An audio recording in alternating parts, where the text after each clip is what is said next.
¿Qué tal? Buenas tardes a todos. Es un placer estar aquí una vez más. Tenemos ahora, bueno, estamos ahora de manteles largos porque tenemos al doctor Francisco González Redondo una vez más. Él estuvo aquí en enero, creo que estuvo, ¿no? Fue cuando vino. Nos dio una plática muy interesante sobre la historia de las ciencias. Y ahora nos va a hablar sobre Leonardo da Vinci, genio y mito del Renacimiento, una mirada desde la matemática. Pues bienvenido, doctor Francisco, y es aquí siempre bienvenido y muchísimas gracias por aceptar la invitación.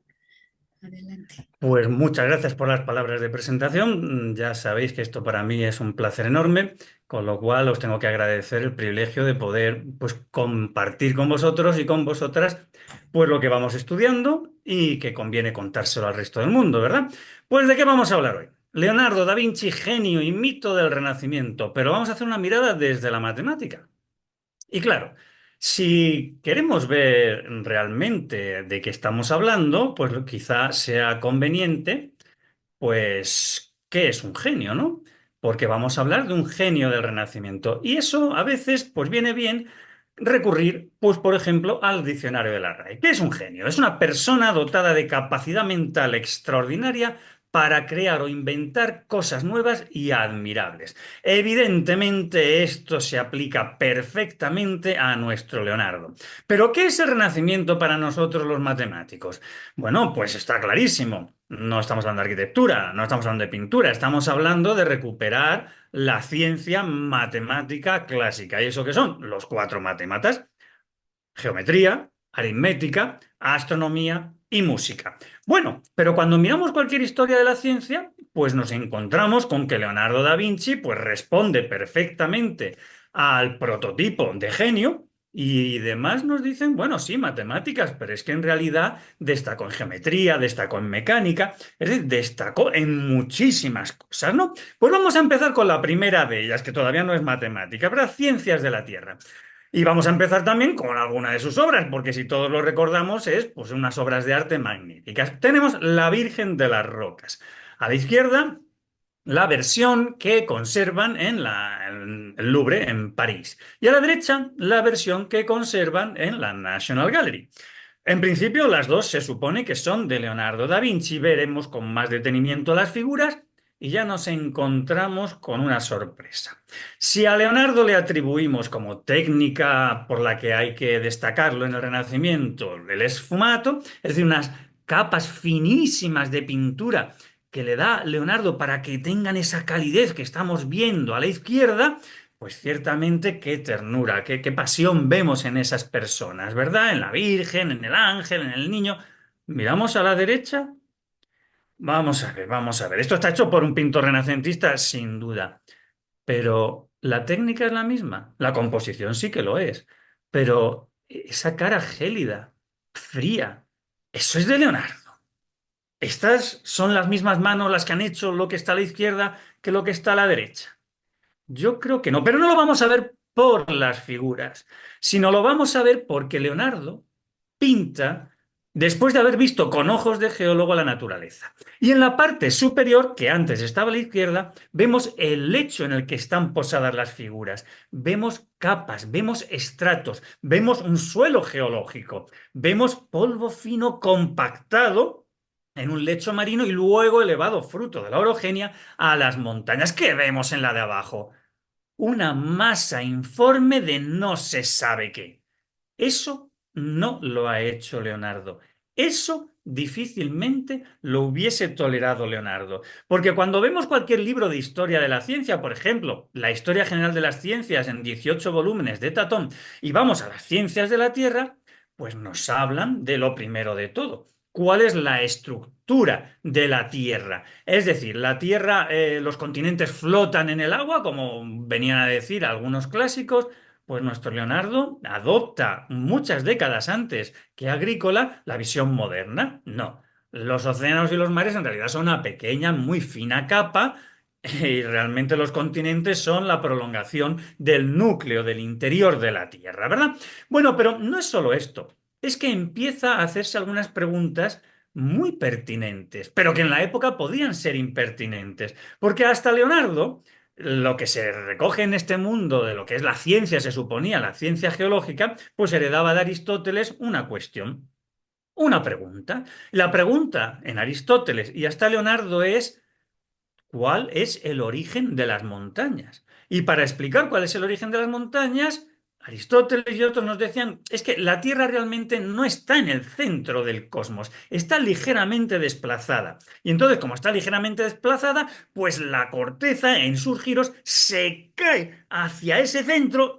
No estoy de broma, es lo que decían. Se cae hacia ese centro y entonces la corteza se arruga.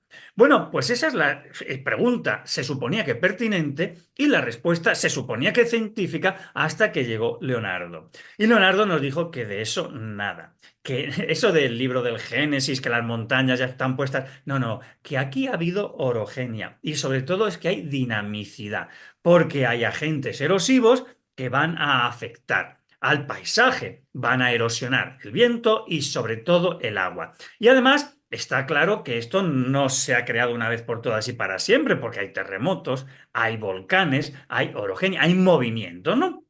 Entonces, esta idea es muy importante en el caso de Leonardo, pero sobre todo empieza a pensar que esa erosión de la superficie lleva, sobre todo el agua, materiales en suspensión y que esos materiales que se han llevado en suspensión por las aguas se depositan en los lechos, en la desembocadura de los ríos. Y él ha visto que junto con esas tierras que se quedan enterradas, en fosa viene de entierro, ¿verdad? Lo que está enterrado bajo tierra, pero también ha ocupado algunos animales marinos, han quedado también enterrados. Y que esos materiales, sean solamente polvo en suspensión depositado o animales que se han pues, petrificado, han ascendido fruto de la orogenia interna y han acabado en las montañas. Es decir, que nos ha dado una visión muy moderna del concepto de fósil, adelantándose en la pregunta que ya no es cuál es el origen de las montañas, sino de qué están hechas las montañas. Y esa es la pregunta previa que corresponde ya a un espíritu realmente renacentista. Y que no lo vamos a encontrar en Leonardo publicado, porque Leonardo no publicó nada, no compartió nada. Y esta idea de que hay que cambiar la pregunta de cuál es el origen de las montañas a de qué están hechas las montañas, no la encontraremos hasta más de 100 años después de la muerte de Leonardo en Esteno, al que normalmente se considera el padre de la geología. Es decir, no comparte nada, pero si hubiese compartido sus investigaciones, sus conclusiones, la ciencia geológica hubiese avanzado bastantes décadas y hubo que esperar a Esteno más de 130 años después para que progresase. Hoy conocemos la obra de Leonardo por sus manuscritos y podemos escribir sobre Leonardo y la geología. En su época no lo compartió. Pero si alguien conoce sobre la vida de Leonardo y está maravillado con sus contribuciones, no es por su contribución a las ciencias de la Tierra, sino más bien a las ciencias de la vida. Y efectivamente, en cualquier historia de las ciencias nos dicen que destacó en biología y en anatomía, sobre todo en anatomía. ¿Y qué es el Renacimiento o qué hubiese sido una contribución al Renacimiento desde la perspectiva de la anatomía? Pues si el Renacimiento es coger a los clásicos, entenderlos, aprenderlos e ir un poquito más allá, pues entonces eso es lo que hizo Andrea Vesalio. Pero como estáis viendo en las fechas, más de 50 años después, de tantos, 50 años después de Leonardo. Eso hubiese sido. Pero Leonardo, ¿qué nos da? Pues se supone que Leonardo es un pintor y tiene que pintar figuras, figuras humanas, adultos, niños, hombres, mujeres, y claro, un pintor necesita conocer la apariencia externa de las personas, o sea San Juan Bautista o sea el que sea San Jerónimo, ¿no? Y efectivamente, cualquier libro de historia de la ciencia nos dice que en anatomía hubiese progresado esta ciencia si hubiese compartido algo, pero que se mantuvo porque no compartió nada fuera del desarrollo histórico. Pero, ¿qué es lo que nos regaló? Pues nos regaló, como estáis viendo ahí, estudios anatómicos maravillosos de todos y cada uno de los músculos del cuerpo humano. Eso nos regaló. Pero es que además fue más allá y nos regaló un estudio completo de todos los tendones y de todos los ligamentos, y eso ya no lo va a pintar. Y empezamos a preguntarnos, pero si Leonardo es un pintor, tiene que pintar el exterior. ¿Pero qué hace estudiando el interior? ¿Qué hace estudiando ligamentos y tendones? Pues es que no solo va a estudiar ligamentos y tendones, va a estudiar el aparato digestivo, va a estudiar el aparato urinario, va a estudiar porque va a diseccionar o a seccionar varias decenas de cadáveres, jugándose pues la persecución, porque esto era ilegal, entre otras cosas, y la posible muerte en la hoguera, porque va a diseccionar o seccionar varios cadáveres y los va a estudiar en su totalidad. Todos y cada uno de los ligamentos, todos y cada uno de los tendones, todos y cada uno de los músculos y todos y cada uno de sus órganos. Y como es un investigador, va a comprar el cadáver de una mujer embarazada y va a estudiar el feto, aparte del aparato reproductor y el aparato urinario femenino. Y os preguntaréis, como me pregunté yo, pero un pintor, ¿para qué necesita hacer esto? ¿Cuándo va a pintar esto un pintor? No, un pintor no necesita eso. Pero es que Leonardo no está estudiando estos cadáveres como lo estudiaría cualquiera para pintar su exterior. Si seguimos buscando sus manuscritos, descubrimos que además de todos los órganos, también ha seccionado varios cerebros, los ha enlonchado, ha estudiado finas láminas y ha estudiado todas las terminaciones nerviosas de los ojos, de los oídos, de la nariz, de la boca, con el cerebro. ¿Qué está buscando Leonardo? ¿Qué está estudiando Leonardo? Leonardo está buscando la esencia de esas personas, que si estaba en el hígado, que si está en el corazón. No, está en el cerebro. Y claro que un pintor tiene que estudiar eso, porque ¿habéis visto los retratos que hace? No son retratos normales, no son retratos fríos y de encargo. Lo que está haciendo y está intentando plasmar es un retrato psicológico de la persona retratada. Si encima es uno de sus novios o colaboradores en su taller, pues los conoce perfectamente. Uno le roba, el otro no le quiere, etcétera. Y eso es lo que va representando. ¿Estáis viendo esa cara? Esa cara no es un retrato normal que me han encargado para poner en el salón. Ahí está plasmando, está intentando plasmar la esencia psicológica de esa persona. Por eso he puesto, no será también padre de la neurociencia. Pero claro, un pintor necesita a veces no solo pintar personas, sino pintar animales.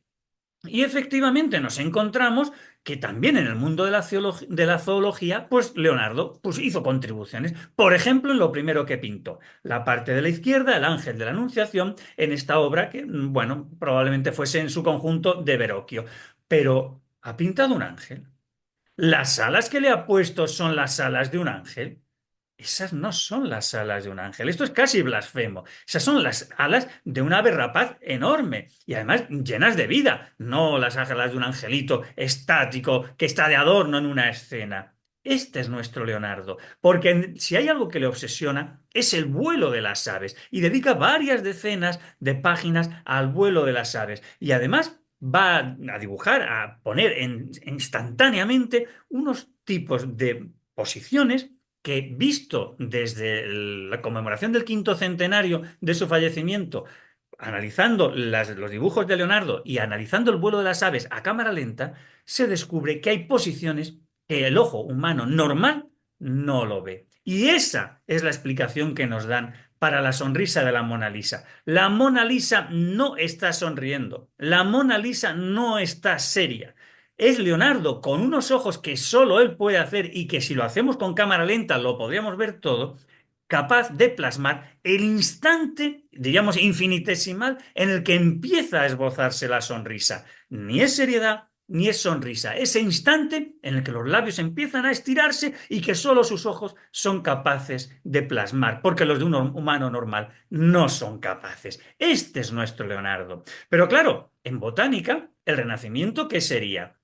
Superar a Dioscórides, como hizo Mattioli, pero de nuevo, más de 50 años después de la muerte de Leonardo da Vinci. Eso hubiese sido. Pero claro, es que Leonardo, en sus cuadros, claro que pone figuras y claro que las pone en un determinado paisaje, pero también añade lo que hoy llamaríamos pues, aproximaciones a la botánica, porque podía dibujar cualquier cosa de fondo, pero los árboles que dibuja son identificables y digamos, las contribuciones que no se llegan a plasmar en óleo, pero que tenemos en sus manuscritos, viendo con qué detalle lo dibuja y las descripciones que hace, podrían integrarse en cualquier libro de bachillerato hoy en día. Este es nuestro Leonardo, un investigador.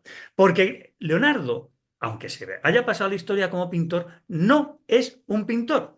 Y ya empiezo provocando, no es un pintor, es un investigador. Porque cuando le encargan la última cena, no pinta la última cena. Se pone a investigar en técnicas, en soportes, en pigmentos y se cae. Y lo que estamos viendo de la última cena es el intento de agarrar, pero eso ya sucedió a las pocas décadas de haberse pintado porque se caía. Porque en vez de responder al encargo que le hacen y utilizar la técnica del fresco que se conocía desde 1500 años antes, se pone a improvisar, se pone a experimentar. En España decimos, supongo que en México igual, que los experimentos con gaseosa. Pues no, él se pone a experimentar con pigmentos y técnicas a la vez que pinta. Claro, porque Leonardo no es un pintor. Cuando le encargan la batalla de Anglar, y de esto no conservamos nada porque se cayó inmediatamente, esto es de Rubens, pues le pasó exactamente lo mismo, pero mucho más grave, porque es que el soporte se vino abajo. Y es que Leonardo no es un pintor, Leonardo es un investigador, que como tiene un talento para la pintura extraordinario,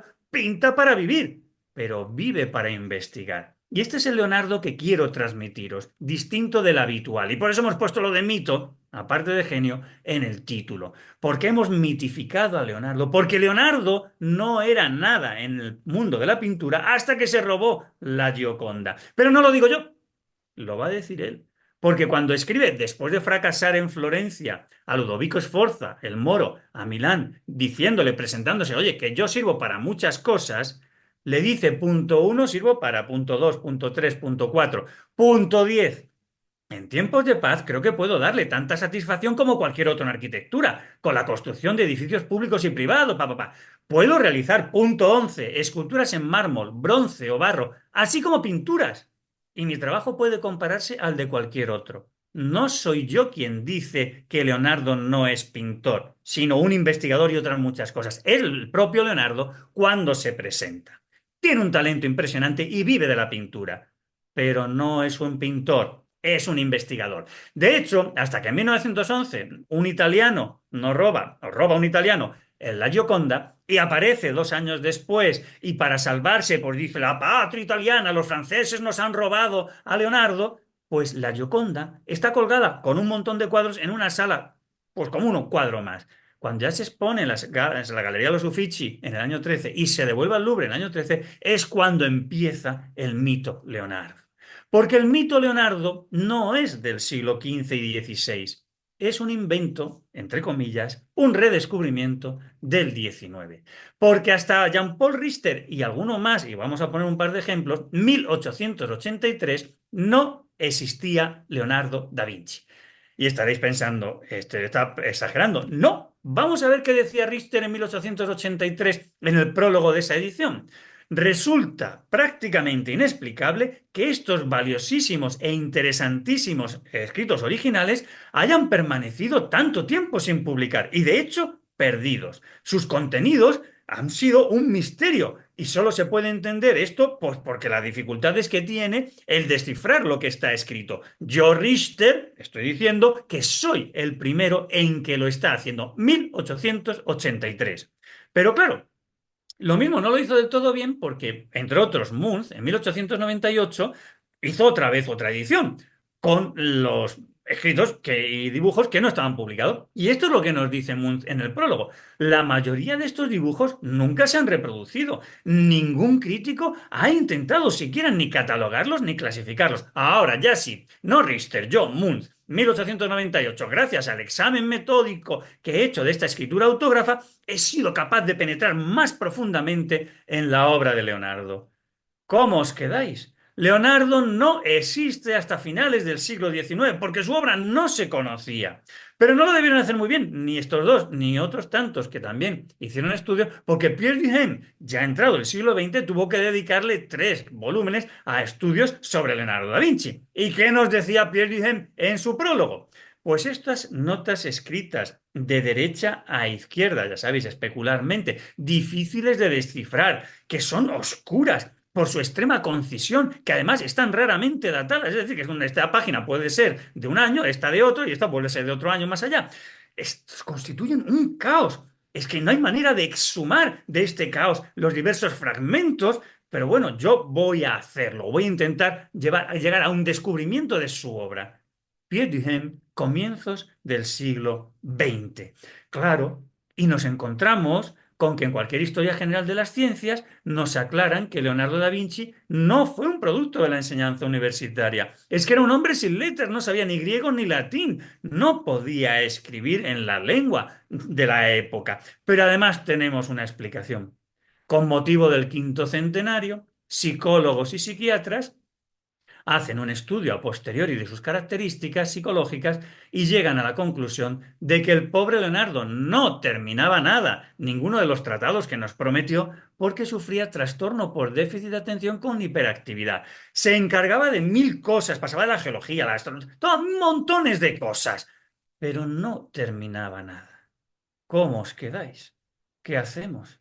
¿Paramos aquí la conferencia? No, que tenemos todavía mucho que contar. Por ejemplo, la arquitectura. Porque nos dijo en el punto 10 que en tiempos de paz podía darle a cualquier gobernante arquitectura maravillosa, edificios públicos y privados y algo muy importante, la conducción de agua de un sitio a otro. Y efectivamente, miramos los manuscritos, por ejemplo, los códices de Madrid, que están digitalizados, los podemos ver en cualquier momento, y vemos fortificaciones maravillosas. Vemos torres, vemos baluartes, claro, lo ha estudiado. Y para las techumbres, para, digamos, el artesonado, pues unas estructuras de madera muy bien estudiadas, porque es un arquitecto, parece, ¿verdad? Y nos regalará campaniles, ¿verdad? Las torres de las iglesias, maravillosas. Y sobre todo, le llamaban mucho la atención estas plantas octogonales para basílicas. En Venecia hay una planta octogonal que se supone inspirada pero por un arquitecto muy posterior que no conoció a Leonardo, porque Leonardo esto no lo compartió con nadie. Sin embargo, sabemos que esto le interesaba muy especialmente y lo vemos en numerosos manuscritos.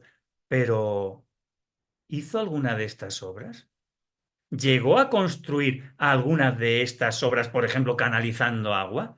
Bueno, pues cuando leemos a Richter en 1883, que nos habla de sus escritos sobre arquitectura, nos lo confiesa. Hasta ahora muy poco se conocía sobre los trabajos de Leonardo en el dominio de la arquitectura. Ningún edificio se sabe que se conoce que haya sido planeado o ejecutado por él de los existentes. Aunque algunos de sus escritores contemporáneos hicieron alguna alusión, el propio Luca Pacioli nos va a decir que está escribiendo un libro de arquitectura, pero no hay ni una sola obra de arquitectura que se conserve hecha de acuerdo con sus planos. Claro, que no es, hemos visto, un pintor, es un investigador y como tal tenemos que estudiarlo, no como pintor ni como arquitecto. Bueno, pues ¿qué es un ingeniero? Porque si conocemos la obra de Leonardo, es como inventor y como ingeniero, ¿no? Pues ingeniero nos dice el diccionario de la Real Academia Española que es una persona que profesa la ingeniería o alguna de sus ramas. Bueno, ¿y qué es la ingeniería? El uso de, y vamos a quedarnos ya con esto, principios científicos, uso de principios científicos para diseñar y construir máquinas, estructuras y otros entes, incluyendo puentes, túneles, caminos, vehículos, edificios, sistemas y procesos. Y diréis, bueno, ya, pero esto es Wikipedia. No, vamos a poner el diccionario de la Real Academia, que viene a decir lo mismo. Conjunto de conocimientos científicos orientados a la invención y utilización de técnicas para el aprovechamiento de recursos naturales, actividad industrial, etcétera. Y por tanto, ¿qué es un inventor? Dice Wikipedia, persona que idea, concibe, crea, construye y desarrolla algo que no existía antes. ¿Es Leonardo entonces un ingeniero o un inventor?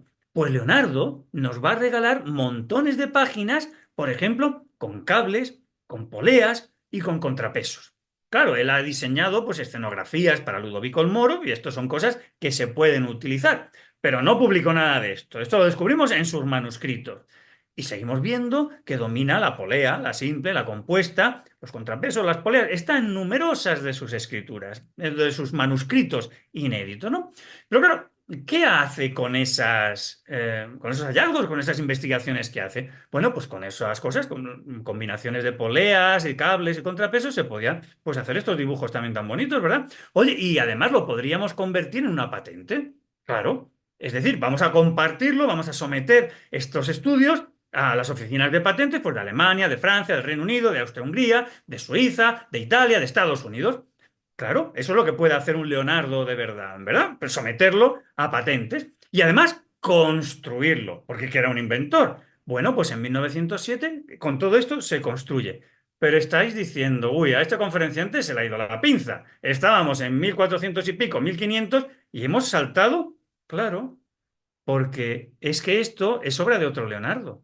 Un Leonardo que sí es un inventor, que sí responde a la definición que hemos dicho, porque ha concebido algo que no existe, que son teleféricos utilizando pues cables, poleas, contrapesos, pero lo ha materializado construyéndolo y encima lo explota comercialmente, porque lo primero estaba en España, en San Sebastián, y lo segundo está en las sobrevolando aguas de Estados Unidos, en Canadá. Y además, y lo que es mejor, es que sigue funcionando hoy en día.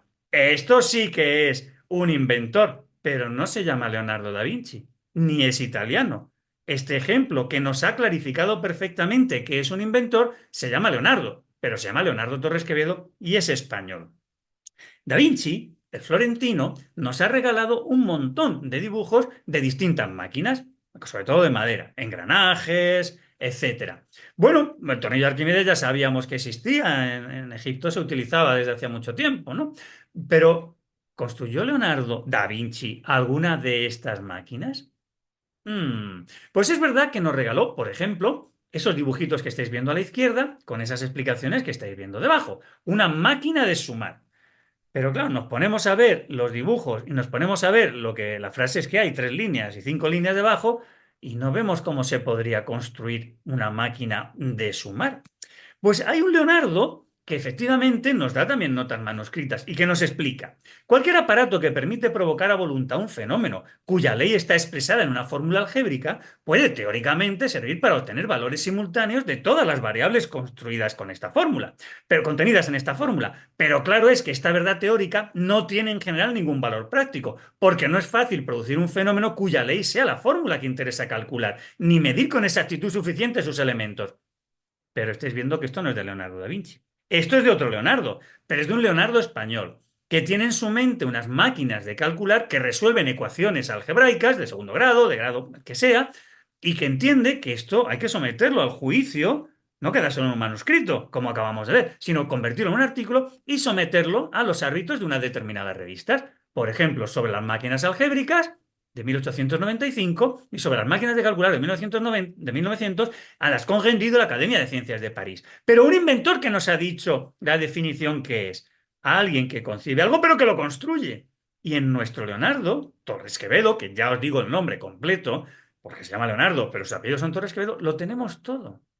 Tenemos una concepción teórica que se demuestra mediante máquinas o tiene en su cabeza unas máquinas que para construirlas, y es la definición que nos han dado de ingeniería y de invención, que para demostrar, para construir la teoría, nos regala esos artículos o esos libros. Esto es un inventor de verdad, el que simultáneamente tiene las máquinas y como son nuevas, nos da la ciencia para esas máquinas. O que si se le ocurre algo que es novedoso, lo construye y lo demuestra de manera práctica. Claro, es que Leonardo da Vinci nos ha regalado muchos dibujos, pero realmente lo único que probó fue esto que vamos a ver. El problema del vuelo lo intentó resolver, le obsesionaba el vuelo de las aves. Y entonces concibió unas alas articuladas, que habéis visto antes, esas alas articuladas, pero entendió que solo batiéndolas con los brazos de un humano, pues eso no iba a conseguir volar. Y entonces concibió una estructura horizontal donde el humano se podía, veis ahí los arneses, amarrar y entonces ya no solo iba a mover los brazos y los brazos moviendo esas alas, sino con los pies también iba a aletear. Es decir, tenía 4 fuentes de movimiento. Y esto sí se probó. ¿Lo probó Leonardo? No. Lo probó uno de sus ayudantes, menor de edad, y se rompió un brazo y una pierna, y no lo volvió a probar. Pero aún así podemos escribir libros enteros hoy en el siglo XX-XXI sobre Leonardo y el vuelo. El otro Leonardo, el español, también quiso resolver en el tránsito del siglo XIX al XX ese problema. Y con esto vamos viendo perfectamente qué es un inventor, porque tiene en su mente cómo resolverlo. Y en este caso no hay aeroplanos, lo va a hacer con un proyecto de dirigible. El dirigible es autorrígido, tiene una estructura interior que distribuye los pesos sin tener metales, son todo cuerdas. Es un proyecto, pero claro, hay que construirlo. Y un inventor tiene que construirlo. Y eso es lo que va a hacer. Y en 1906 todas esas cuerdas interiores se van autorrigidizando cuando le metemos gas a presión. Cuando la presión interior es más o menos igual que la exterior, ya se han tensado todas las cuerdas, podemos colgar la barquilla, etcétera. Pero claro, ahora hay que probarlo. ¿Y un inventor de verdad va a arriesgar vidas humanas sabiendo que esa envuelta está llena de hidrógeno? No, un inventor de verdad, Leonardo da Vinci sí lo hizo probar a su ayudante. Leonardo Torres Quevedo lo que hace es inventar el mando a distancia. ¿Y cómo se hace eso? Con una patente que presenta en Francia, en España, en Estados Unidos y en el Reino Unido. ¿Y cómo se hace eso? Pues construyendo el modelo de demostración. ¿Y cómo se hace eso? Pues teledirigiendo un coche eléctrico, el primer coche eléctrico teledirigido de la historia, en enero lo empieza a construir y un año después ya lo tiene construido, lo prueba en ese frontón, en la antigua cancha de ese frontón Betty High, en Madrid, en el año 5. ¿Qué nos lo dice la prensa? Ha visto un barco porque va a teledirigir un barco, ha teledirigido un coche, un triciclo y en breve quiere teledirigir coches. Esto es un inventor. Tiene en su mente la solución de un problema, el mando a control, el mando a distancia, el control remoto, construye el aparato y lo patenta para darnos una memoria científica. Y lo prueba, teledirigiendo un barco de 12 metros de eslora, una lancha en la Casa de Campo de Madrid, etcétera. Y además en público, por ejemplo, delante del rey de España, Alfonso XIII. Leonardo da Vinci nos ha regalado dibujos y en el siglo XIX no se conocían. A principios del XX y sobre todo avanzado el siglo, nosotros hemos ido reinterpretando los dibujos porque eso es lo que hace Leonardo, eso es lo que hace Leonardo, nada más, y esto somos nosotros reconstruyéndolo, eso es lo que reconstruimos a finales del 20, un tanque, se supone, cuando Leonardo lo único que nos ha dado es eso. Y nos preguntamos, pero vamos a ver, Leonardo, ¿eso cómo pretendes llevarlo al campo de batalla? ¿Cuál va a ser la fuente de energía para mover esas toneladas? Porque si vas a meter cañones en 360 grados con lo que pesan los cañones más toda esa estructura de madera, ¿cómo piensas mover eso? No, no lo piensa, porque va a ser, en todo caso, es lo de abajo, lo de arriba es otra máquina, sería a pedales. Pues a pedales, ¿y en qué superficie plana puede operar eso? No lo podrías construir nunca. Esto no es un inventor. Leonardo va a ser un genio, pero Leonardo da Vinci no es un inventor. Y para entenderlo, lo hemos comparado con otro Leonardo, un español, que sí nos da las claves sobre qué es en realidad, un inventor. Bueno, pero hemos dicho que es un genio, y es un genio del Renacimiento, y por tanto convendría saber qué es esto del Renacimiento. ¿Y cuándo empieza el Renacimiento? Y claro, los matemáticos tenemos mucha suerte porque podemos adelantar el comienzo del Renacimiento un par de siglos, porque el Renacimiento no es florentino. ¿Qué es el Renacimiento? ¿Recuperar a los clásicos en arquitectura y en pintura? No, para los matemáticos es recuperar a los clásicos en matemáticas. Y eso se va a hacer en las zonas de frontera donde coexisten más o menos en paz cristianos, musulmanes y judíos. Y fruto de esa convivencia se pueden, porque los árabes han sido los herederos del espacio y de los conocimientos de los griegos, esos escritos traídos en griego o traídos en árabe a esas escuelas de traductores en las zonas fronterizas entre cristianos y musulmanes en la península ibérica en el siglo XII y XIII, se traducen al latín, se dan a conocer en los centros educativos europeos y se difunden por Europa. El primer renacimiento se va a producir desde la matemática, adelantándose en 2 siglos al renacimiento en pintura y arquitectura, que normalmente ponemos en Italia. Y va a ser en la península ibérica, nuestro pasado común, mexicanos y españoles, ¿verdad? Porque aquí se va a traducir a Aristóteles, aquí se va a traducir a Euclides en distintas ocasiones, sobre todo se va a traducir al Juarizmi, que va a proporcionar algo que no tenían los griegos, como es el lenguaje algebraico. Y se va a traducir a Arquímedes, capital en la obra de Leonardo. Pero claro, Es que Leonardo es un hombre sin letras. Y aunque Pierre Duhem intenta situarlo, o ha intentado situarlo en esos 3 volúmenes que os contaba antes, de estudios sobre Leonardo da Vinci, en una tradición de ciencia medieval hacia el Renacimiento, casi nada de lo que dijo Pierre Duhem se sostiene, o los historiadores posteriores han aceptado que se pueda respetar. Claro, ¿qué es la ingeniería, hemos dicho? El uso de principios científicos para diseñar y construir máquinas, estructuras y otros entes. Leonardo no construyó ni una sola máquina. No disponía de los principios científicos que fundamentasen esas máquinas y no podía disponer de ellos porque su problema era nuestra ciencia, nuestro campo del saber, las matemáticas. Porque efectivamente, ¿qué es el Renacimiento en matemáticas? Pues de entrada aprenderse muy bien a Euclides. ¿Y qué es aprenderse muy bien a Euclides? Pues empezar por el libro uno de los elementos. ¿Y qué tiene el libro uno de los elementos para empezar? 23 definiciones. Bueno, no es que sean realmente definiciones. Los objetos primarios en una teoría científica no se pueden definir, son indefinidos. Pero podemos decir cosas sobre ellos, ¿no? Pues, por ejemplo, ¿qué es un punto? Yo no puedo definir punto. Bueno, pero puede dar, es lo que no tiene partes. ¿Qué es una línea? Bueno, una longitud sin anchura. Y así sucesivamente. Cuando los conceptos primarios se asume que existen, podemos definir los secundarios a partir de esos primarios. Muy bien.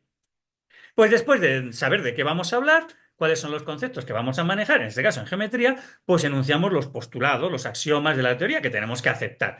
Los específicos para geometría o unos cosas comunes para todos los ámbitos del saber. Y cuando ya tenemos todo esto, pues ¿qué hacemos? Pues empezamos a enunciar teoremas y a demostrar teoremas. ¿Y qué tiene el libro uno de los elementos de Euclides? Pues tiene 40 y tantos teoremas que si Leonardo hubiese sido un matemático renacentista, se tendría que haber aprendido. El uno, cuando tenemos el uno, pues demostramos el 2 a partir del uno y todos los axiomas, y así hasta el 47. El 46 y el 47 nos dan la demostración del teorema de Pitágoras y su recíproco. Es decir, que un matemático, por ejemplo Leonardo, si quiere pasar a la historia como matemático del Renacimiento, pues se tendría que aprender muy bien esos 47 teoremas. Sí, esos 47 teoremas y todos los que vienen en el libro 2, en el 3, en el 4, en el 11º. ¿Y por qué el 11º? Anda, porque hasta el 11º no empezamos a hablar de geometría de sólidos. ¿Y cómo empieza el libro 11º? Pues con las definiciones, como el uno. Un sólido es aquello que tal. El extremo de un sólido es una superficie. Y una persona como Leonardo, que parece claro que sufría de TDAH, que era inconsistente, que se dispersaba, es capaz de aprenderse más de 450 teoremas con todas sus demostraciones, porque no nos hemos quedado en el libro 11, hay que llegar al 13, que son propiedades de los sólidos regulares, que ya sabemos que a él le entusiasmaban. Y después de aprenderse 450 y tantos teoremas, la aportación de Leonardo va a ser el 451 más uno más 2 más 3 demostrándolo a partir de las demostraciones de todos los demás porque las tiene todas en su cabeza. Pues a mí me parece que no. ¿Cuál es el problema de Leonardo? El problema de Leonardo es que no sabe latín, pero Luca Pacioli o sus editores han hecho algo genial. Han publicado un libro que os acordáis del de Bill Bryson, la historia casi completa de casi todo. Bueno, pues esto ya tiene un precedente. La suma de aritmética, geometría, proporción y proporcionalidad. Y encima en italiano. El primer libro de álgebra impreso. Se imprime un poquito después, pero Leonardo ya lo tiene. Antes de conocer a Luca Pacioli, que acabará en Milán también con Sforza, ya se ha leído la suma de aritmética, geometría y proporcionalidad. Es decir, que se cree que tiene un libro que al aprendérselo ya sabe toda la matemática que es necesaria. Y lo que tiene, pues es un resumen de los elementos de Euclides, un poquito de todo. Pero claro, ya empieza Leonardo a decirnos cosas. No lea mis principios quien no sea matemático, ahora lo vamos a poner. Ninguna humana investigación se puede proclamar verdadera ciencia si no se somete a las demostraciones matemáticas. Pero ¿qué encontramos en la suma de Pacioli? ¿Encontramos la forma de escribir que utilizamos en el siglo XXI? Pues por ejemplo en álgebra. Lo que vemos es eso. La suma y la resta se representan con P y M. La incógnita, la cosa con co. El cuadrado de la incógnita con C. De tal manera que una ecuación tan sencilla como escribimos nosotros, x más x al cuadrado más x al cuarto igual a 3 sería copcpck3. ¿Cómo os quedáis? ¿Creéis que es posible que Leonardo escribiese en lenguaje matemático esas ecuaciones, esas leyes físicas que gobiernan las máquinas que quiere construir? Pues eso es lo que no vamos a encontrar en Leonardo. ¿En Leonardo qué vamos a encontrar? ¿Teoremas enunciados con sus demostraciones más allá de los de Euclides? No, vamos a encontrar montones de dibujos maravillosos con, bueno, aproximaciones a propiedades geométricas que le tienen muy entretenido. La duplicación del cubo, que le va a entusiasmar. La cuadratura del círculo, que le va a entusiasmar. Por supuesto que ya sabemos desde Hipócrates de Quíos que se pueden cuadrar lúnulas. Pero Leonardo, que tiene unas características psicopatológicas considerables, ahí estáis viendo, es que no cuadra una, se pone a cuadrar una, dos, tres, cuatro, cinco, en plan compulsivo. Pero no puede cuadrar el círculo, por más que en el Códice Madrid nos digan una página, ya he conseguido cuadrar el círculo, y al día siguiente, cuando se levante, pues diga, bueno, he conseguido simplemente una aproximación. Claro, ¿qué es la contribución de Leonardo da Vinci a la geometría que conservamos? Pues esos maravillosos poliedros con los que adorna la divina proporción de Luca Pacioli, porque eso sí va a hacer para su maestro, cuando su maestro llegue a Milán, va a aprender de verdad y va a descubrir, porque lo va a confesar Luca Pacioli, vamos, que te he engañado, Leonardo, que mi suma no es la enciclopedia absoluta con todo, es un resumen asequible para personas. ¿Qué era la ingeniería? El uso de principios científicos para diseñar y construir máquinas, estructuras, etcétera. Leonardo no podía ser ingeniero, no tenía esos principios. O por lo menos tenemos que estudiarlos no desde la matemática, sino desde otro ámbito de saber, la física. Pues vamos con ello, porque Leonardo, claro que ocupa lugar en la historia de la física. Ya hemos visto montones de dibujos referidos, por ejemplo, pues a poleas, etcétera. Claro que conoce la ley de la polea, pero claro, es que a él hay una cosa que le maravilla, no solo la física como tal, sino más bien lo que llamaríamos la biomecánica. Claro, cuando está estudiando esos músculos, esos ligamentos, esos tendones, lo que está estudiando es la esencia de esa máquina maravillosa que es el cuerpo humano. Y esto es lo que él intenta también estudiar con todos esos estudios anatómicos, diseccionando tantos cadáveres. No solo la física de las máquinas, sino la física, la biomecánica. Claro, pero claro, es que el pobre Leonardo, pues si lo interpretamos como hace Pierre Duhem, tiene unas maravillosas aportaciones a la física, pero en realidad es verdad que desde la perspectiva de la estática, pues conoce la palanca y conoce la balanza. Es verdad que tiene una parte de dinámica en la que pues estudia, por ejemplo, la trayectoria de los proyectiles. Bueno, pues hasta Leonardo quizá se estudiaba lo que llamaríamos tiro parabólico, el objeto lanzado subía en línea recta, luego seguía más o menos una meseta y luego bajaba también en línea recta. No, no, en Leonardo en sus dibujos vemos más bien trayectoria, pues lo que diríamos parabólica. Pero claro, sobre todo, lo que vemos es el estudio del movimiento, de la caída de los cuerpos, los movimientos uniformes, los movimientos uniformemente acelerados, y claro, esto exige trabajar con magnitudes físicas. Claro, tenemos que trabajar no solo con distancias recorridas, sino tiempos empleados. ¿Y cómo matematizamos todo esto? Bueno, pues buscando en trocitos por aquí y por allá, nos encontramos pues frases que se parecerían un poco al principio de acción y reacción. Pues por ejemplo, en el Códice Arundel, tan grande es la acción del cuerpo percutor en el objeto como la del objeto percutido en aquel. ¿Esto es el principio de inercia como tal que le atribuimos a Newton? Yo creo que no. Pero entonces, si lo que aparece en física es así un poco disperso, ¿dónde está la ciencia de Leonardo? Porque Leonardo no escribió ningún libro, se supone. ¿O escribió uno? Pues parece que escribió uno. Y escribió uno sobre la pintura. Y se preguntaría, ¿es la pintura una ciencia? Y entonces nosotros miramos sus cuadros y decimos, no sé, ¿qué puede haber de ciencia en estos cuadros maravillosos? Arte, desde luego que sí.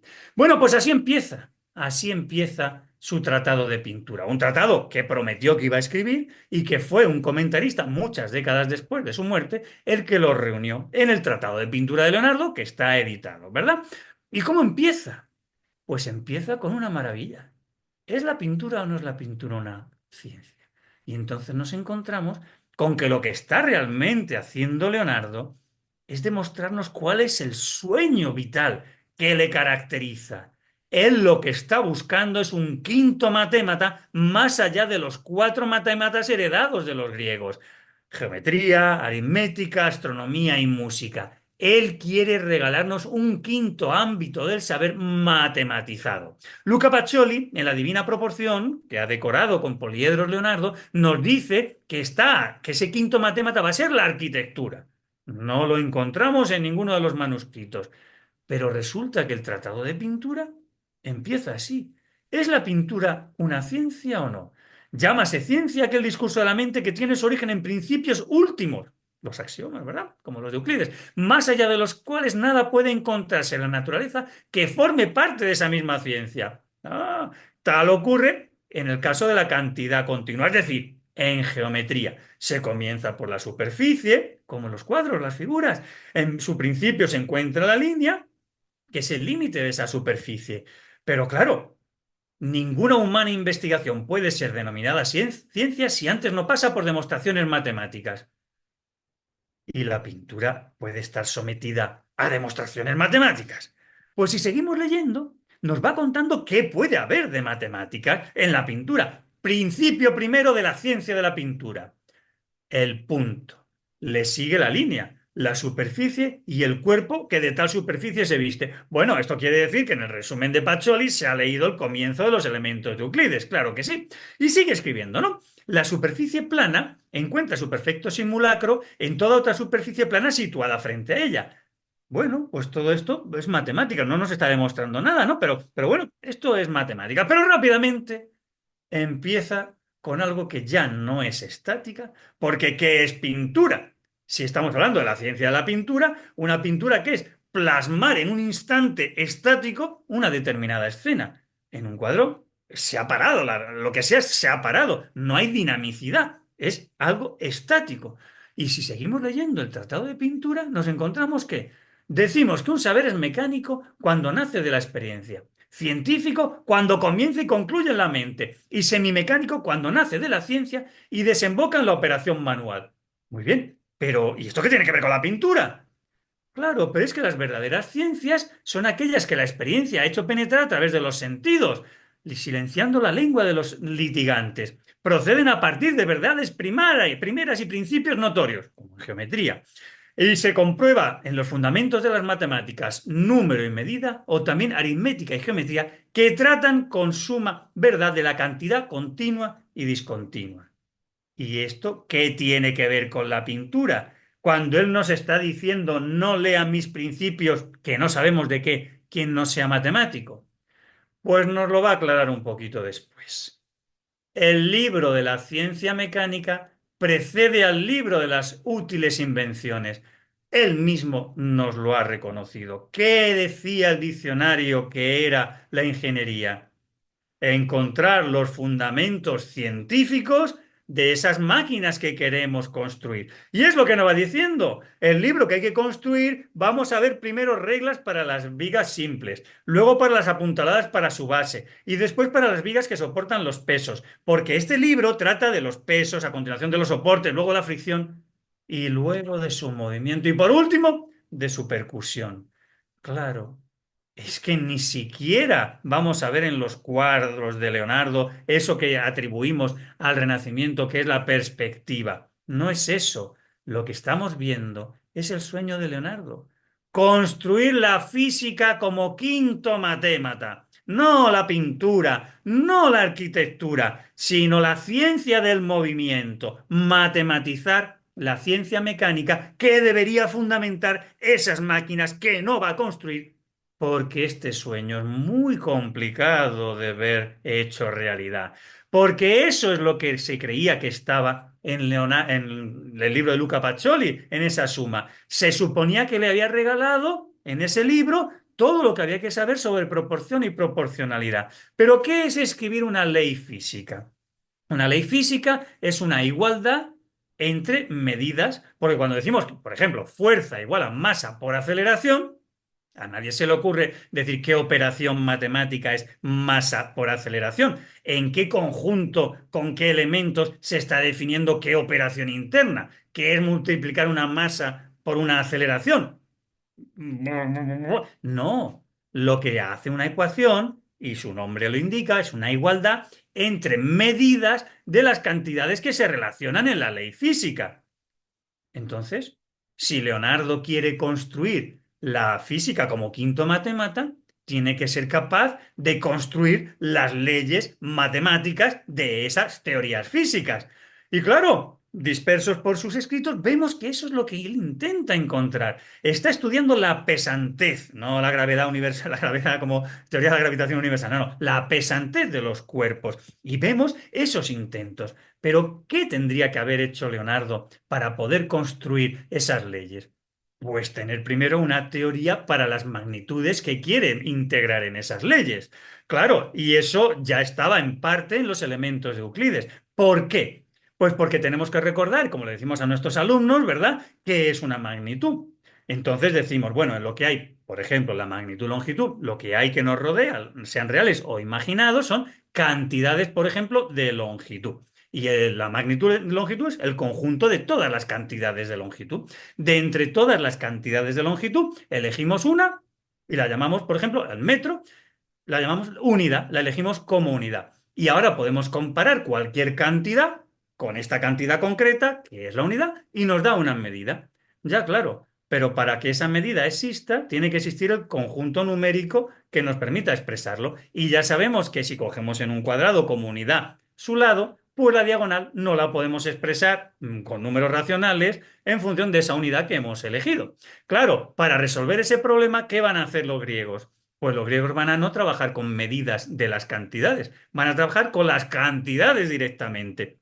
Y el libro quinto de los elementos de Euclides, que normalmente atribuimos a Eudoxo, lo que nos hace es un tratamiento de esas cantidades. Como yo no voy a poder, por ejemplo, la diagonal expresarla en función del lado, pues lo que puedo hacer es aproximarla por defecto, por exceso. Bueno, lo que acabarán siendo las cortaduras de Dedekind en el siglo XIX. Esto, el pobre Leonardo, lo tiene muy complicado para entenderlo. Pero es lo que los físicos, llamémosle físicos del pre-renacimiento, de la Baja Edad Media, en el Merton College sobre todo, van a intentar. Por ejemplo, Bradwardine, que va a intentar expresar relaciones cinemáticas, pero que no tiene lenguaje matemático para hacerlo. Y lo va a hacer retóricamente. Y lo que va a hablar son de las proporcionalidades entre las cantidades de distancias recorridas y tiempos empleados. Pero no busquéis las medidas concretas, porque no van a estar. Y cuando vemos los tratados, el diálogo sobre las dos nuevas ciencias de Galileo de 1638, pues vemos exactamente lo mismo. No va a hablar de las medidas de las cantidades de longitud o de tiempo que están ahí implicadas, sino lo va a representar como cantidades de longitud, retomando el lenguaje de Eudoxo en los elementos de Euclides en el libro quinto. Esto es lo que vamos a ver hasta Galileo, 120, 130 años después de nuestro Leonardo. Claro, Leonardo no tenía el lenguaje, pero es que no lo tenían 130 años después Galileo tampoco. Pero es lo que vemos en sus manuscritos, intentos de medir distancias y de medir tiempos. Y recientemente pues, ha publicado un artículo con una reinterpretación de unos experimentos con, no se sabe si son fluidos, no se sabe si arenas, para estudiar esa caída de los cuerpos o ese desplazamiento en un plano inclinado y intentar calcular los tiempos. Algo experimental, no algo teórico. Y hasta aquí es a donde ha llegado Leonardo en sus intentos de matematizar. Es que Leonardo se ha impuesto un sueño imposible. Claro, ya nos lo decía Galileo en 1623, diciendo lo mismo que había dicho Leonardo en sus escritos anteriores. Claro que para conocer el mundo había que expresarlo matemáticamente. Y eso en el Saggiatore es lo que nos dijo, pero mucho después de Leonardo Galileo. La filosofía está escrita en este libro inmenso que siempre está abierto ante nuestros ojos. Quiero decir el universo, pero que no puede entenderse si primero no se entiende su lengua, los caracteres en los que está escrito. ¿Y cuáles son esos caracteres para Galileo? Triángulos, círculos y otras figuras geométricas sin las cuales resulta imposible entender una sola palabra. Profesores y profesoras que me estáis oyendo, con círculos, triángulos y otras figuras geométricas, ¿vamos a ser capaces de escribir las leyes que rigen la naturaleza, que digamos de filosofía natural o de física? No. Pues ese es el problema, que la matemática que tiene a su disposición Galileo es la de Euclides, la de Arquímedes, añadiendo lo que medievales en la Sorbona de París como Oresme o en Merton College en Oxford como Bradwardine han añadido. Pero es cinemática terrestre retórica, geométrica. Si es que de hecho, hasta 1637 en el apéndice de la geometría, el discurso de método de René Descartes, no tenemos por fin un libro que podemos leer perfectamente en el siglo XX y en el siglo XXI. Todos los símbolos ya son iguales, las ecuaciones se escriben iguales, lo único que cambia es que la igualdad es un 8 sin cerrar. Ya le quitaremos la parte curva y se quedará en las dos líneas paralelas. Pero si es que Leonardo no tenía el lenguaje, porque no lo tenía más de 120 años después, ni siquiera Galileo, para regalarnos la cinemática terrestre. Pero si vamos a 1687, a nuestro queridísimo Isaac Newton en sus principios matemáticos, cuando vemos cómo los escribe, como decimos, more geométrico, como los elementos de Euclides. Va a empezar con lo que llama definición, a sabiendas de que no puede definir los conceptos primarios indefinidos de la teoría. No puede definir qué es materia o masa como cantidad de materia, no puede definir qué es fuerza porque son objetos primarios. Pero claro, habla sobre ello. Y cuando ya ha hablado sobre las definiciones, nos da las leyes o axiomas, ¿verdad? Las leyes del movimiento. El principio de inercia, la precipitación y reacción y la ley fundamental de la dinámica, que todos estáis oyendo ya, fuerza igual a masa por aceleración. Pero eso sería una igualdad entre medidas de las cantidades que aparecen en esa ley física. Y eso no lo vamos a encontrar en Newton en 1687. Lo estáis leyendo en la parte de abajo. De lo que habla Newton es de una proporcionalidad entre cantidades de las magnitudes que intervienen. La cantidad de cambio de movimiento es proporcional a la cantidad de fuerza motriz impresa y se realiza en la dirección, en la línea recta, en la que se imprime esa fuerza. No busquéis fuerza igual a masa por aceleración porque no la vais a encontrar. Pero es que además, si hay que elegir unidades de fuerza, unidades de masa, unidades de longitud y unidades de tiempo independientemente, pues tenemos que meter entre medias una constante, pues porque si no, pues no va a ser homogéneo. Y si quitamos la constante, pues ya sabéis que la unidad de una de las cuatro va a quedar condicionada por las unidades de las otras tres. Pero el pobre Leonardo en 1500, año arriba, año abajo, era capaz de concebir todo esto para fundamentar sus máquinas. Ni siquiera Newton nos regala matematizada la fuerza igual a masa por aceleración que nosotros decimos. Es que en realidad va a haber que esperar hasta 1730, 40, 50 para que otro Leonardo, en este caso Leonardo Euler, prolongue esa física, esa ciencia del movimiento retórica de Newton para convertirla en una ciencia expresada analíticamente, sí, utilizando la contribución al análisis del propio Newton, también la de Leibniz, pero que ni Newton ni Leibniz consiguieron en su vida. No, no, tuvo que ser el siglo después. Y así lo tenemos, 1736, la mecánica o ciencia del movimiento expuesta analíticamente, porque Newton no estaba. Y aquí ya vemos operadores diferenciales, etcétera. Y además que tenga una utilidad, porque esto es lo que quería Leonardo. Leonardo quería disponer de los fundamentos matemáticos que pudiera aplicar para la construcción de alguna máquina. Bueno, pues Leonardo Euler ya nos hace eso.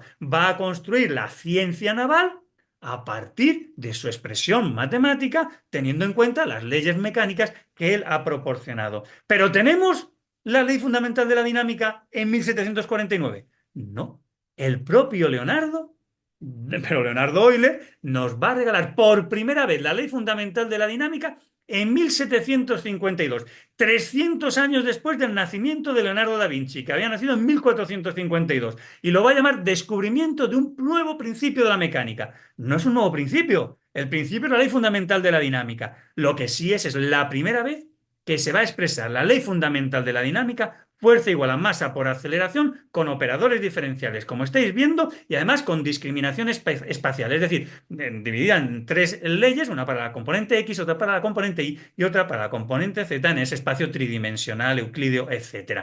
Hasta 1752 no se pudo escribir la primera ley fundamental en dinámica que llamamos la ley de Newton, la segunda ley de los principios de Newton. Este es el problema.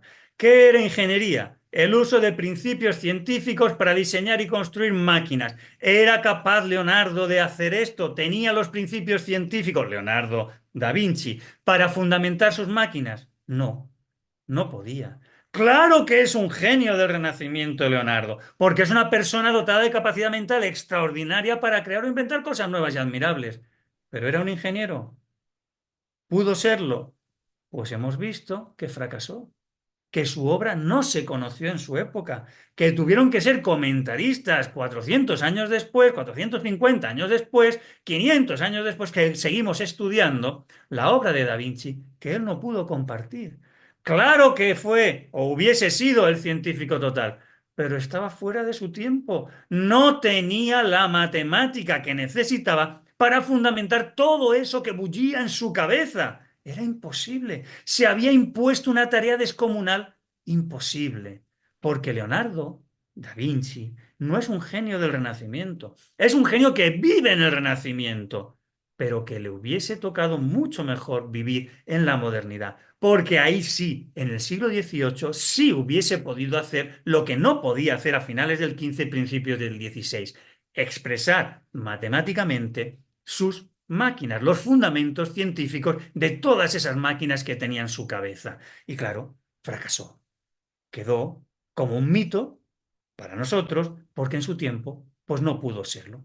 Así que, colorín colorado, esta conferencia y esta visión distinta de Leonardo da Vinci se ha terminado. Muchas gracias. Ay, bueno, qué interesante. Muchísimas gracias. No sé si haya preguntas. A ver, profesor Moisés, adelante. Gracias, buenas tardes a todos. Doctor, muy interesante toda su exposición, pero ahorita con lo que concluye de que le hubiera venido bien a Leonardo haber nacido en el siglo XIX, le quiero preguntar, eh, el fallo que él tuvo que sufrir, el no lograr sus objetivos, ¿sí se debería a la época en que nació o más bien a la condición en la que él nació? Porque entiendo yo que fue una persona que en su nacimiento pues fue una persona que nació fuera del matrimonio y que entonces eso le causó pues ya a consecuencia a lo largo de su vida pues muchas carencias, pero esa es una pregunta que me gustaría hacerle. Bueno, no sé si por mi boca, por la rapidez, por acabar dentro de la hora, que creo Ah, que lo hemos cumplido bastante bien. He dicho 19, he querido decir 18, la época de Leonardo Euler, donde ya teníamos la matemática adecuada. Es lo que he querido decir, va, a partir de 1752. Que ahí sí, porque ahí ya podría haber fundamentado y haber contribuido, ¿no? Bueno, Sí, corrigiendo al 18, perdón, corrigiendo al 18. sí, sí, por eso, que yo quería decir 18, no sé lo que he dicho exactamente. Sí, su origen, por supuesto, como hijo se decía antes, yo no sé si ahora podemos decir, hijo bastardo, etcétera, no reconocido, aunque se sabía quién era su padre y todo eso, y le apoyó en cierta manera, bueno, eso está claro. Pero hubiese podido compensar todo eso porque ya, por ejemplo, Luca Pacioli escribía en italiano. Es decir, que no era tan imprescindible. El problema es que, aunque hubiese sabido latín, no se había desarrollado la ciencia, la matemática que Europa va a proporcionar, que es esa matemática, el álgebra para expresar las ecuaciones, de las que luego serán leyes de las distintas ciencias, pues no existían. Lo que he querido ilustrar es que era imposible, era un sueño imposible porque no existían las herramientas. Da lo mismo que hubiese sabido griego y latín, ninguno de sus coetáneos lo pudo hacer tampoco. Hemos puesto a Galileo, que nos regala la ciencia del movimiento, pero es una ciencia retórica. Os he puesto también, para que lo vieseis claramente, ¿no? Lo que escribe el propio Newton, que aunque nos ha regalado el análisis matemático en confrontación y conflicto con Leibniz, no lo aplica a sus principios matemáticos de la filosofía de la naturaleza, que se escriben retóricamente. No vamos a encontrar ninguna ecuación, ninguna igualdad entre medidas. Y solo lo vamos a encontrar a partir del siglo XVIII, ¿no? Entonces, el fracaso es que estaba, bueno, no es por su origen, que también, sin duda, sino porque no existían unas herramientas que van a tardar, herramientas matemáticas, me refiero, pues 2 siglos y medio, 3 siglos en estar disponibles para el resto de la comunidad científica. Muchas gracias. muy bien. En el chat comentan que muchas gracias, qué interesante. Muchas gracias por su visión sobre Leonardo da Vinci, más científico que pintor. Muchas Pero gracias. eso lo decía él. Es que si miráis en internet su Ajá. currículum, el que él presenta, hasta el punto, que lo he dicho, el punto 12.2, no dice que es pintor, y además lo dice pues, como cualquier otro. Si miramos los 11 anteriores, se describe como mil cosas, pero no como pintor. Quizá lo único que yo digo es algo distinto, ¿no? Aunque eso está escrito, pues que, bueno, creo que nadie dice esto, pero yo me gustaría que os fueseis con esta idea. Es un científico, es un investigador que pinta porque tiene que vivir, se le da bien, le pagan por ello, pero vive para investigar. Entonces, por eso no termina los cuadros, porque no le interesa. Lo que le interesa es seguir viendo la naturaleza, construir máquinas, en fin, todo eso. Y esa es la idea que, sí, como resumen, me gustaría que quedase, ¿no? Interesante. Pero aparte también tenía cosas en la sociedad, ¿no? Tenía así como manuales de comportamiento en la sociedad. En algún lado leí eso. O creo que también era, inventó la servilleta. No sé en dónde leí eso, que antes la gente que comía y se ponía las manos abajo de la mesa para que los perros lamieran Bueno, las manos. hay un libro totalmente fake que es Sí, el del ¿verdad? arte y la cocina o algo así. Algo Eso es así. absolutamente fake, ¿eh? Es totalmente feo. Yo eso Es- sospechaba. Qué bueno que me Bueno, dices. si es que si Creo que hay cogemos a indicios. Leonardo y lo interpretamos como son trozos dispersos, porque no están, no hay una coherencia, ¿no? Coges un trozo de Arundel, otro de Windsor, otro de Madrid, Ajá. o puedes formar lo que te dé la gana, porque realmente, como el que quiso formar el tratado de pintura y acabó formando un libro de mecánica, ¿no? Porque es que no da más de sí lo que es lo que podía ser un tratado de pintura, ¿no? Entonces, mm, da para mucho, porque además podemos, sí, coger trozos y Sí, construir un Leonardo. Y es lo bonito que tiene esto, ¿no? Llevamos más de 100 años inventándonos Leonardos. inventando a Leonardo. Cada cual, pero cada cual inventa un Leonardo. Y tenemos todo el derecho del mundo, porque como no compartió nada, no lo pudimos conocer. Exacto. En la música no se sabe nada, ¿verdad? No se metió en la música. Bueno, lo No que sé. se diga, porque hubo un biógrafo posterior, unas décadas posteriores también que nos contó cosas sobre él. Pero bueno, si ya en tiempos de él no lo conocían, pues lo que le pudo contar uno que no lo conoció por recuerdos de sus ayudantes, etcétera, pues podéis imaginar. Yo no he visto en los manuscritos, quizá son miles de páginas, ¿no? Pues ni pentagrama ni nada parecido, ni notas musicales, ni nada. Sí es verdad que para lo que lo quería Sforza era sobre todo pues como maestro de ceremonias, para organizarle teatros, para un montón de cosas. Bueno, y eso requiere música, eso requiere cocina, eso requiere, claro, claro, todo eso es como una especie de mayordomo, ¿no? Entonces, bueno, es que en realidad un taller de la época, un taller renacentista es como una escuela politécnica. Cuando él aprende con Verrocchio, pues está en una escuela, digamos, de formación profesional. Hay arquitectos, hay ingenieros, hay pintores, hay escultores, y tiene que manejar el bronce, y tiene que manejar la madera, el metal, en fin, un montón digamos, de técnicas, ¿no? Bueno, pues eso lo proyecta siempre en las cortes a las que va, ¿no? Porque de eso tiene que vivir. Entonces, sin duda, pues todos esos cables y poleas, pues los ha utilizado pues para mover cosas en un escenario, pues por supuesto lo que llamamos las lonas, ¿no? Para el telón, ¿no? Para abrir y cerrar el telón, etcétera. Sí, todo eso lo ha tenido que utilizar. Interesantísimo. Muchísimas gracias. No sé si haya más comentarios en el chat. ¿Ya no? Pues muchas gracias. Otra vez nos deja pensando muchísimo en este Leonardo con esta nueva visión. Muchísimas gracias, doctor Francisco González. Pues muchas Y gracias, está Elena. invitadísimo para cuando quiera volver con Ah, muchísimo gusto. bueno, pues a ver Aquí tiene un qué foro. otro tema buscamos. Muy bien, muchas Sí, gracias. muchísimas gracias. Creo que hay un nuevo mensaje. Les siguen dando las gracias y que muy interesante. Pues muchísimas gracias. Buenas noches por allá en España. Buenas noches, buenas tardes, Buenas México. noches. Exacto. Que esté muy bien y muchísimas gracias. Qué interesante visión. Y nos vemos, la próxima sesión va a ser el 19 de septiembre con el doctor Alejandro Gaona. Gracias a todos. Muchas gracias. Gracias, hasta luego. Gracias. Hasta luego. Bye. Hasta luego. Hasta luego. Gracias, hasta luego.